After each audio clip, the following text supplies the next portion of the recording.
Hi, and welcome to my channel, Rolling into Retirement. I'm Mike. Thanks for joining me on this journey. I appreciate you being here.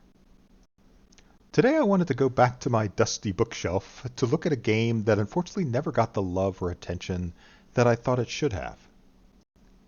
In this video, I want to run through the character generation procedure, which is also called character construction, to see how it stacks up against some other ones that you may have played. Ready to go undercover on this one? Okay, let's go. Top Secret was one of the first espionage-centered RPGs that I can ever recall seeing. My version was published in 1980 and was one of the many RPG systems that TSR was pushing out at the time to expand their foothold in the quickly expanding markets for RPGs. The game was designed and developed by Merle Rasmussen for TSR at the time. I've heard that he has done an updated version of Top Secret. Unfortunately, I haven't seen it in the stores and I haven't gotten a chance to play it. Hopefully I will someday. To get back on track, TSR was not in the slightest bit ashamed to make direct references to James Bond, Jim Phelps from the original Mission Impossible TV series of the 1960s and early 1970s, and The Avengers, the British spy TV series from the 1960s, not the Marvel version. Both of those series I watched as a kid, and I loved them. As a kid growing up on a farm in the country, I couldn't have been further removed from the things that I saw in those TV shows. Glamorous places all over the world, luxury sports cars, dapper dressed gentlemen and ladies at glamorous events. All that stuff. It was a completely different world to the one I inhabited. I fell in love with the idea of traveling the world like they did and being involved in high-stakes games of poker at a high-priced casino in a foreign country.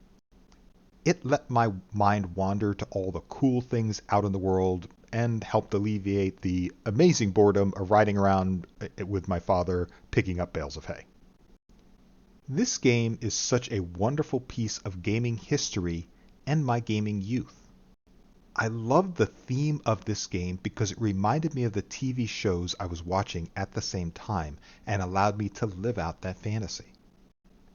So today I want to take a deep dive into the character creation side of the game, talk about some of the things I liked and didn't like, and hopefully help you understand why I still keep games like this on my shelf so many years after they were released. Let's start with my favorite topic, the dice mechanics for this game. One of the things I really liked about the system is its simplicity.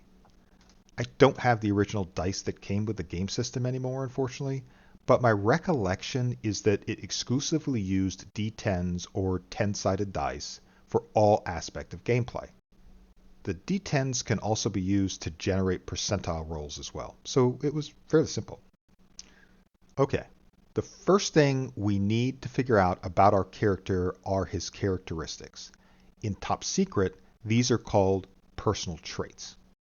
There are 6 personal traits to work with, and they are as follows.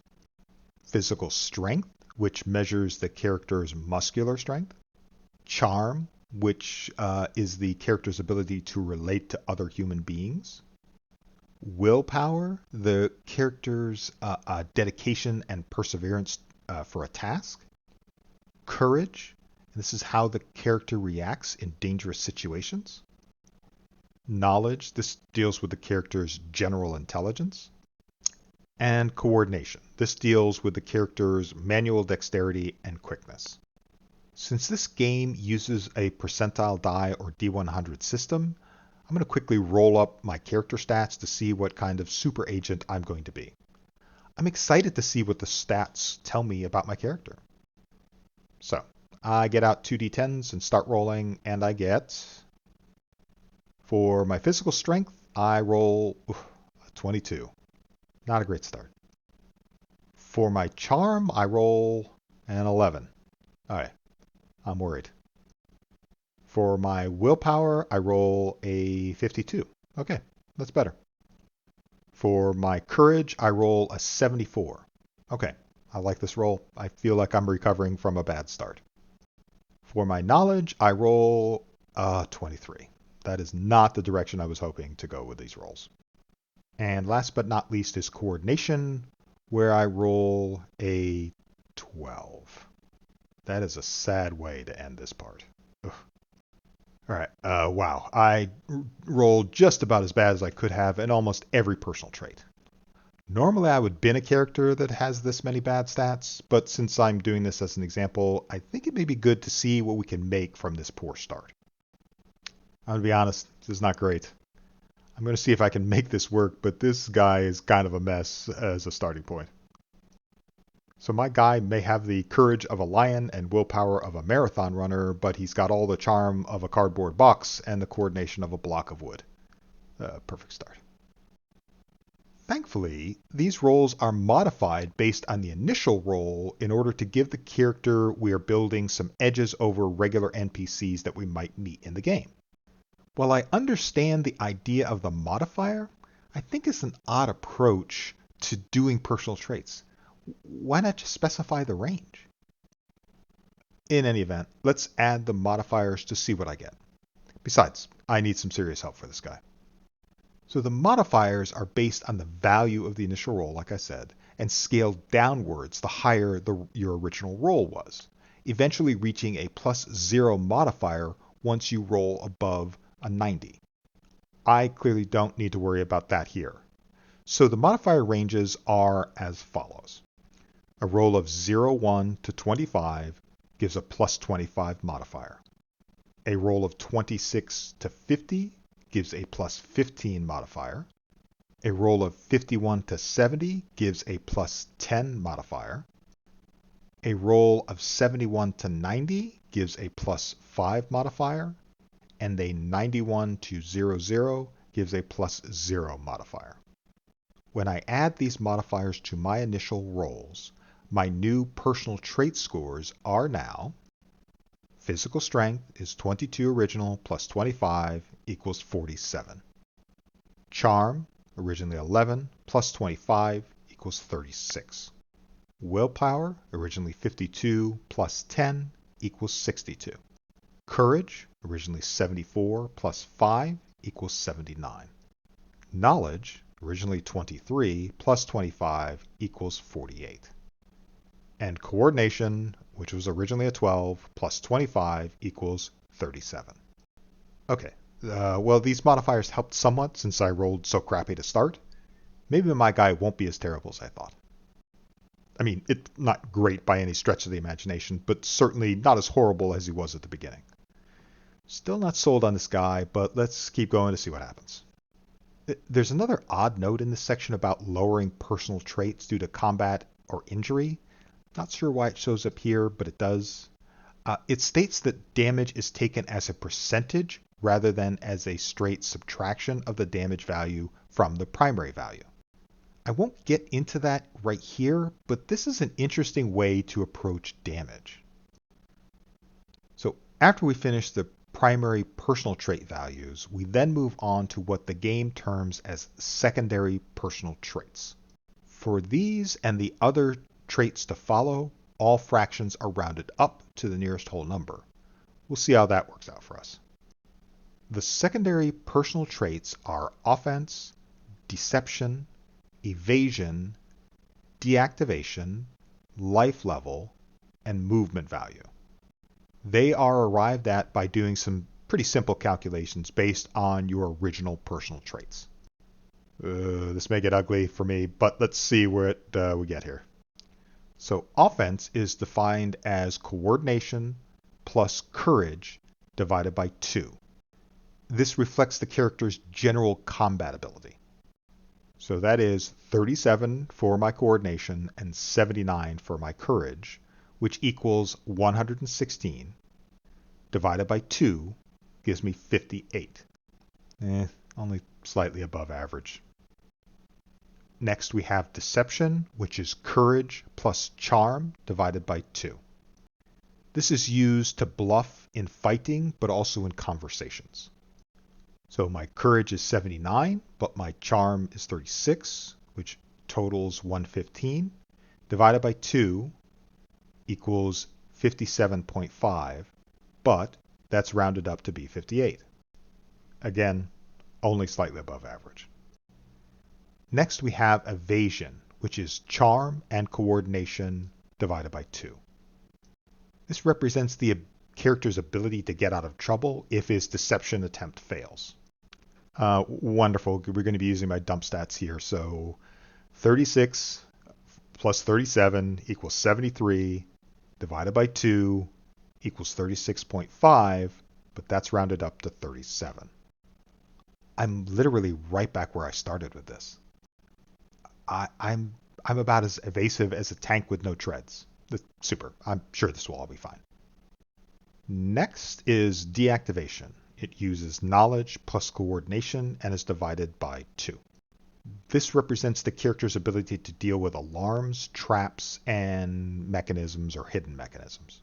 So I have a 48 plus 37 equals 85 divided by 2, which equals 42.5, but it's rounded up to 43. Again, below average, not great. So don't ask me to mess with anything other than a light switch, as I might fumble the roll. This is getting better. Next we have life level, which is physical strength plus willpower divided by 10. This is the character's ability to withstand damage. According to the book, if the life level drops below 0, the character is either unconscious or dead, depending on what caused the damage. That's another odd choice. I would have expected something along the lines of damage exceeding a certain percentage above the current life level value to determine if the character dies. I was not really expecting a statement about the type of damage. That's a bit too ambiguous for me. Anyway, let's figure out the value. So I have 47 plus 62 equals 109 divided by 10 equals 10.9, which is then rounded up to 11. That isn't great, so I should avoid getting shot or stabbed or looked at angrily, I guess. Luckily, I can lean heavily on my cat-like coordination score to avoid damage. Oh, wait. Moving on. Next is movement value, which is physical strength plus willpower plus coordination. This is used to determine how far the character can move in a turn. But it's not a straight number. You'll see why in a second. So this is 47 plus 62 plus 37, which equals 146. That value falls into the average movement range, which goes from 121 to 220. This guy just screams average or subpar to me, so I'm already got a name cooking in my head. Next, we move on to the tertiary personal traits. The tertiary personal traits are also determined by a simple calculation using both the primary and secondary personal traits. The tertiary personal traits are hand-to-hand combat value, wrestling value, and surprise. Okay, let's see what fresh hell awaits me here. So the hand-to-hand combat value uses evasion plus physical strength. It's used to determine hand-to-hand combat potential for your character. There is a whole separate section on hand-to-hand combat for this game, which is pretty cool.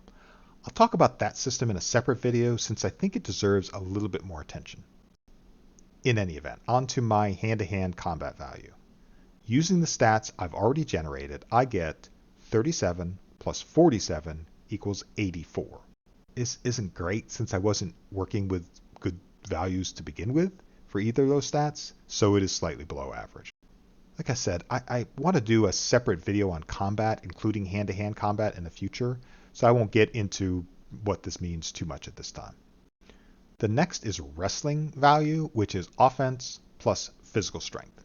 This is used in hand-to-hand combat and a game mechanic called possession combat, which is kind of interesting. So I get 58 plus 47 equals 105. Again, pretty average stat, but at least I can wrestle the pen from the teller's hand at the bank effectively, I guess. Next is surprise value. This is using deception plus evasion. It's used to surprise enemies in different situations. So I have 58 plus 37 equals 95. Since I'm working with pretty low starting stats, this isn't really a great value. Don't expect me to surprise anything other than a carved statue, but maybe I'll get lucky. Okay, next we move on to the other physical characteristics of my character. For this, we have to use some tables to figure out our characteristics. The physical characteristics I need to worry about right now are height, age, handedness, glasses, and languages. The book also talks about experience points here, but since the character is just being made, we have 0 anyway. I'm going to skip over that one here. So, starting with height. Base height for any character is 5.5 inches or 165.1 centimeters for females, and 5 foot 10 inches or 177.8 centimeters for males. But this is modified by rolling in a table that can change from that average. For that, I rolled a 3, which means I am below average height. Why does that not surprise me? Anyway, the table indicates I need to subtract 1 inch or 2.54 centimeters from my total height. So I am 5 foot 9 inches or 175.26 centimeters tall. Perfect. Luckily, I don't think it has any direct impact on gameplay that I remember, so I'm good with this. Next, for age, I need to roll 3 d10s and add 12 years to that result. I roll an 11. So 11 plus 12 means that I'm only 23 years old. Nice. Finally a bad roll that actually helps me. There's a note in this section that talks about old age. It indicates that for every 5 years over 50 the character is, they would lose d10 points of physical strength and coordination. I like this mechanic as it simulates the issues with aging we all face. I can tell you that my physical strength and coordination are much lower now than they were when I was in my early 20s. Okay, next we have handedness, and the book just says that you can use whatever handedness the actual player is. That's nice, and most games don't really consider that point. I'm left-handed in real life, so I want to be left-handed in the game too. We're good. Next we have glasses. For this, we need to roll a d10 to determine whether we wear glasses or contacts. I roll a 2. Typical. That means I wear glasses. Fine. The character construction page then tells me I have to roll another d10. This is to determine whether I can't wear contacts and must wear glasses. That's a really unique and very interesting little detail that was added. I like it. In any event, I roll a 9, which means I can also wear contacts. That's good. Now I need to roll percentile dice or D100. This time, I'm rolling to determine my coordination loss each time I am not wearing glasses or contacts. I think that's a really cool little detail. And I roll a 73. Ugh. Why do I roll high here but can't at any other important one? There's so much wind going on here. That means that I have a 73% loss of coordination whenever I try to do anything without glasses or contacts. I'm blind as a bat. That's pretty bad, but actually makes my character a bit more interesting, at least in my mind. Alright, next up we have languages. For this, the number of known languages is based on my knowledge characteristic, which is 48. Again, a little bit slightly subpar, like most of my character's other stats here. Looking at the table in the languages section, it means I only start out with 2 known languages. I am killing it with this guy, but I'm going to keep going for science. Since I live in the US, I'll use English as my primary language. That's listed under the Germanic languages category. I'll also use Portuguese as my second language, which is listed under the Romance languages category. The rules indicate that the character's native language starts at a base of 70 and is modified by rolling 3d10. That's an odd choice to use a base starting point here, but I'm going to keep going. I roll 3d10 and get a 7 total. Ouch. I'm really wondering if I've created the cheap knockoff version of Maxwell Smart here. This is brutal. The second language is determined by a straight up percentile die or D100 roll. Let's see how bad this can be. and I get a 24. Oof, my dice are cursed today. Oh, but wait. It looks like I'm saved slightly by the fact that the minimum rating for this is set to 40. Again, the use of a minimum rating here is interesting. I'm not sure why minimum ratings weren't used universally. It actually might have saved my character from being this bad. I find it more than a bit odd that the game didn't use this rating limiter in the physical traits portion. But setting that aside, I'll take the 40 as the 24 I rolled wasn't going to cut it anyway. So now I have a 77 rating in English and a 40 in Portuguese. The rulebook says that weight, sex, national origin, etc. are all chosen by the player or by the admin as part of the scenario they're playing. That's fine with me. Next, I'm going to move on to the areas of knowledge. The areas of knowledge, or AOKs, are kind of like the game's skills. These can supposedly be used in situations that arise during gameplay. There are 37 different AOKs available. Since I think of these as skills, I will likely interchange AOK with the word skill from time to time, but just know that I mean the same thing when I say that. The number of AOKs I can learn is determined by dividing my knowledge score, which is a stellar 48, by 10 and rounding up. That gives me 5 AOK. This guy stinks. So I've decided to call my guy Maxwell Not So Smart for no apparent reason.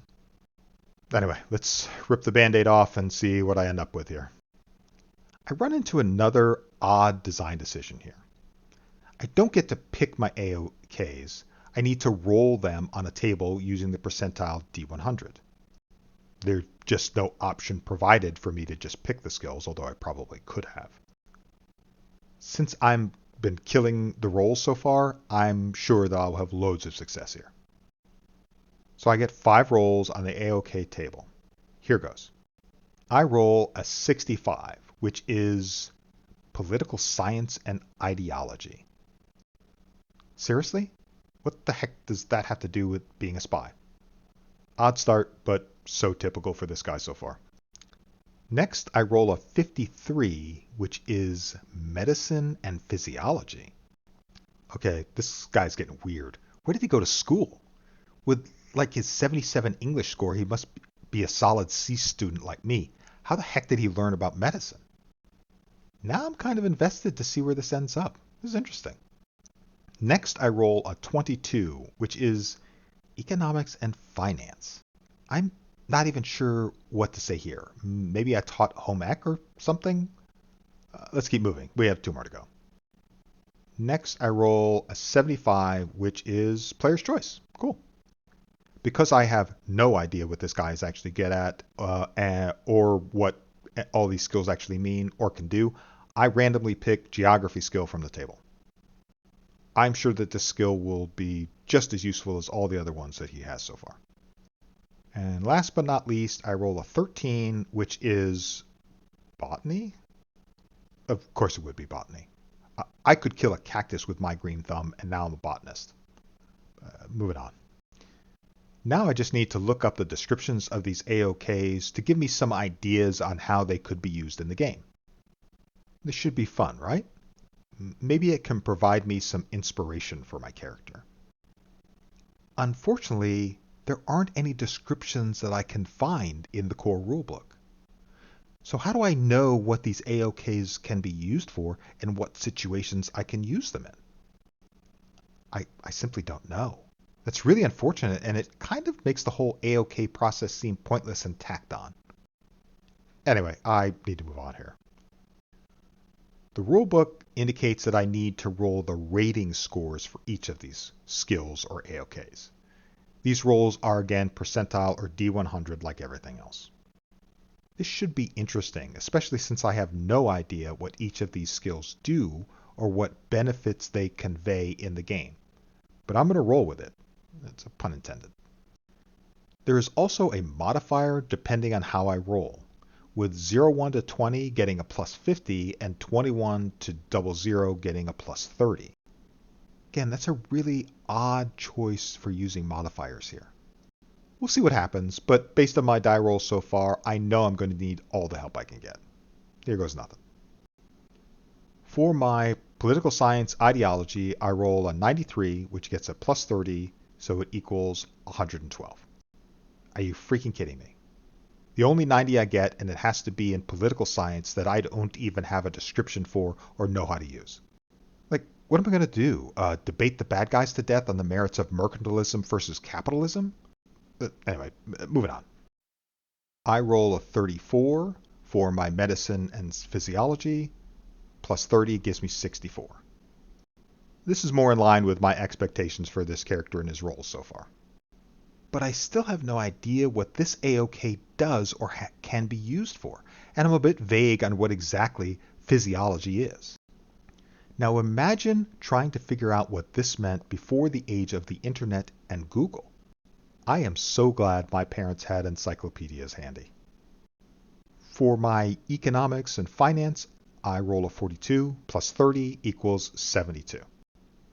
Not a bad roll, but again, I simply don't know how to use this AOK to my advantage in-game. I feel like I might be an accountant or something, but there just isn't enough here to give me more inspiration. That's a real shame, since I need as much inspiration as I can get to figure this guy out. Next, for geography, I roll a 14 plus 50, which equals 65. The initial roll leads me to believe my guy couldn't find his way out of a paper bag, but luckily the modifier saves me again from being completely clueless.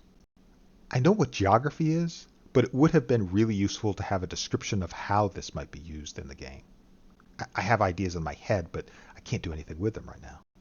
For botany, I roll a 72 plus a 30, which equals 102. Botany. I can see it now. I will debate the bad guys to death about the merits of the free market economy and dazzle them with my deep knowledge of the field of botany. They don't stand a freaking chance. To be honest, this would have been so much cooler if I had an actual clue how to incorporate botany into my character's background, but the lack of descriptions really hinders my ability to dream up a character background here. To me anyway, the AOKs that I came up with seem so random and disconnected. It doesn't really help me understand who my character is, which again is really unfortunate. I can't dwell on this issue too much right now since I need to figure out what part of the agency I'm going to be working with. These are called bureau classifications, but they operate like career paths do in most other games. There are several bureau classifications in the game. They're actually called sections in the book, but it seems to mean the same, apparently. Players can only work in Section 2, Investigation, Section 3, Confiscation, and Section 00, Assassination. The game says that there's a Section 1 Administration, but also says that the players can't be part of that section. Again, that's unfortunate. I think limiting players from being in Section 1 Administration is another odd design choice. Like, why include it if I can't be part of it? Why not just start off the Investigation section as Section 1? I really don't understand this design choice at all. My headcanon for my character and the AOKs I have lead me to imagine that this guy is an agency desk jockey who has no idea of how things work in the field. He somehow gets caught up in the wild and wonderful world of espionage because of something that happens to him on his way to the office. That would be cool, but the game gives me so little to hang my hat on here, I'm grasping at straws a little bit. Anyway, with my cat-like reflexes, I likely would excel in Section 00 Assassination, but I think I will enlist in Section 3 Confiscation instead. I'm not good enough in any of the skills that seem to matter to be able to pull off investigation or assassination. Looking at the rank structure in Confiscation, I find that my introductory rank is Shoplifter? Really? Wow. So what, am I a shoplifter at the local supermarket that gets caught and has to do community time by serving at a spy agency? That's just a horrible name for a first level in the section. My guy just gets better all the time. Thankfully, mercifully, we are at the end of character construction for the game, so I can wrap this up and provide some of my thoughts. I know with my top tier roles that you likely think I should have no problems acing any mission I'm sent on, but I have a sneaking suspicion things might be a little bit tougher on me. But let's dive into the things I liked, didn't like, and my final thoughts about Top Secret and its character creation process. So, the things I liked. First off, I am a big fan of the theme and tone that this game was trying to create. Living the life of an international spy like James Bond was exactly what young kids like me wanted. From the box art to the box back descriptions, this was exactly what 16-year-old me wanted to play. I also really like the simplicity of the dice mechanics for this game. Compared to other games coming out at about the same time, this game didn't need a huge range of dice. You really only needed one 10-sided die or D10 to be able to run this. Since I don't have the dice that came with this game anymore, unfortunately, my recollection is that there were 2 D10s in the box, but that could be wishful thinking. Please correct me in the comments if I'm wrong. No problem with that. It may sound weird now, but to me that was great. It meant I didn't have to hit up my mom for an advance on my allowance money just to buy more dice to play this game. The economics of 16-year-old RPG players' worlds are not kind. And even though I had issues with the character creation process that I'll talk about in a bit, I thought that the personal traits were straightforward and pretty easy to understand. An easy to understand character creation system is a key ingredient to getting others to play this game with you. The character creation system was mostly pretty clean, although I will talk about the shortcomings of the system in a bit. So, now on to the things that I didn't like. I'm not really a fan of the way that the modifiers are used during character creation for this game. It seems that almost all of the characteristics have a target range that the game wants me to be in. Instead of just telling players what the range that was desired was, the designers added a step where you have to roll and then modify that roll to get the number into the range that the game wants to begin with. That could have been done differently. Also, the fact that some rolls had the modifiers built in already, some had the range limitation on the roll, and some had modifiers added after the fact, seemed a bit haphazard. I mean, I get what the game was trying to do here, but that was a bit confusing. Also, I found the ranges for the modifier additions to be a little bit too broad in some cases. I'm not sure I can be any more specific here, but this likely goes back to my belief that the game had a range of values that they wanted the character to be in. I don't understand why this mechanic was used. As you saw, I can still roll a crappy character with these modifiers, so why not just set the range at the beginning? Another odd choice that I don't understand is that the core rulebook uses 8 of its 62 pages to go over names of espionage-related organizations and espionage-related terms, but doesn't even bother to describe any of the areas of knowledge that the player can obtain. I don't understand that decision either. The lack of information related to the AOKs and skills meant that my group and I had to try and figure out what each of the skills actually did and when they might apply in a game. A lot of this turned into a debate about the meaning of the AOK, which just took up time at character creation and in-game. It didn't need to be like that. This could have been avoided if the game had just added some simple descriptions for each AOK and what they might have been used for during the game. As an example, what does engineering hydraulic skill mean to you, and what does it actually allow the player to do in the game? Can he figure out how to blow up a dam easier? Can he design a way to make water flow in a different direction to flood out the enemy base? There are so many unanswered questions here that I think a simple description would have helped fix. On another level, how do I know when to use an AOK as the game master, which is actually called an administrator in this game? The AOKs seem to be almost tacked on to the combat system as an afterthought, and don't really seem to have a lot of value during play, based on the fact that there's no descriptions. While I liked the thought of the skills that were in the game, They ended up being much more of a hassle than they were worth at points, since we had to figure out on our own what the skills actually did. I did not enjoy the constant debates related to the AOKs and what they were allowed the characters to do. So, other than figuring out that I can't roll a good character to save my life, what have we learned here? A lot, actually. So first off, we can't look at these games through the same lens of what we currently know and understand about game design. It's not fair to the designer or to the system. This game was published in 1980. To me, that was the early infancy of the RPG industry as a whole. There was so much innovation and new thought on how games could be run and improved going on at that time. With that innovation came a lot of trial and error and failure. That's how things improve. Let me be clear here. I'm not saying that Top Secret is a failure in any way, shape, or form. If it was a failure, why would I even be talking about it in 2025? Heck, why would I even have held onto this game for so long if it was such a failure? This game is fascinating to me for its attempt to break out of the mold that D&D was quickly creating for RPGs at that time. It tried to be really something unique and different, and in a lot of ways, it succeeded.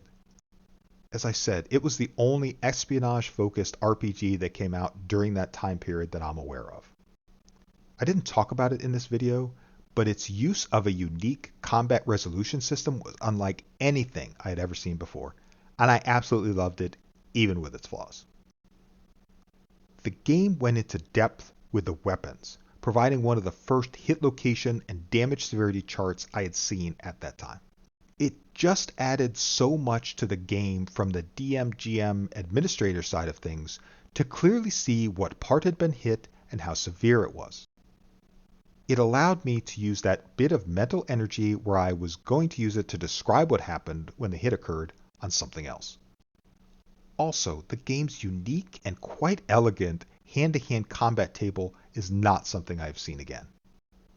The fact that there was an option to gouge somebody's eye out or punch someone in the throat in a game was entirely unexplored territory for the young administrator that I was. That was freaking cool. Also, I really liked the fact that there was a clear rule to figure out what happened if two characters were struggling to take possession of a weapon. They used a system called possession combat for this. As a guy that loved to have rules for as many niche situations as possible, I loved that this was included. Every RPG we play is flawed in some way, even games produced today. The fact that this game still sits on my shelf 45 years after it was released says a lot about me as an RPG gamer and a DM and GM, but also about this game. Warts and all, there are still several things I learned from this game that I still think about and use to this day. In fact, I would love to run this game at a table with modern players to see how it feels to them. I wonder how different their thoughts would be than mine about some of the mechanics. There's a lot more I could say here, but I'm not sure that anyone really wants to hear me babble on about a 45-year-old game for 45 minutes. So that's all I have to say on the character construction topic for Top Secret. I'll be revisiting this title in the future to talk about the gun and hand-to-hand combat systems because they are pretty cool. I'd really like to know what you think of Top Secret. Did I miss anything that you thought was great or didn't like or didn't understand about the game? Please let me know. As always, I appreciate you being here and listening to me. I hope you have a great rest of your week. Take care.